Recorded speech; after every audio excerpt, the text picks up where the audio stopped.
మన జీవితంలో, మన భక్తి జీవితంలో ఆతృత పడిపోకూడదు. మనం ఏ స్థాయిలో పెట్టాడో దేవుడు ఆ స్థాయిలో మనం ఏం కలిగి ఉండాలా?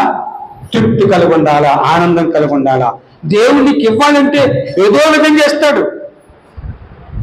ఆశ పడాలి, కానీ ఆ ఆశకి దురాశ కలిగి ఉండకూడదు.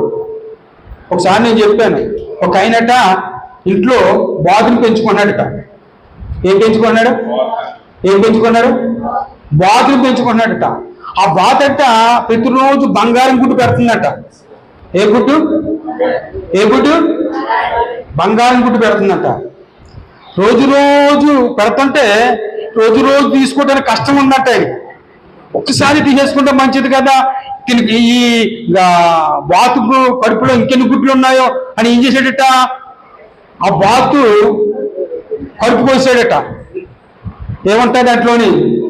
కొంతమందికి అలాంటి ఆశ, కొంతమందికి అలాంటి ఆలోచన ఉంటుంది. ఒకసారి పెద్దోళ్ళు అయిపోదాం, ఒకసారి గొప్పవాళ్ళు అయిపోదాం, ఒకసారి చేసేద్దాం, వాళ్ళ పొట్ట వీళ్ళ పొట్ట కొట్టి వాళ్ళని బాధ పెట్టి వీళ్ళని బాధ పెట్టి వాళ్ళని ఇబ్బంది పెట్టి వీళ్ళని ఇబ్బంది పెట్టి గొప్పవాళ్ళు అయిపోదాం అని గొప్పవాళ్ళు అయిపోతున్నారు కొంతమంది.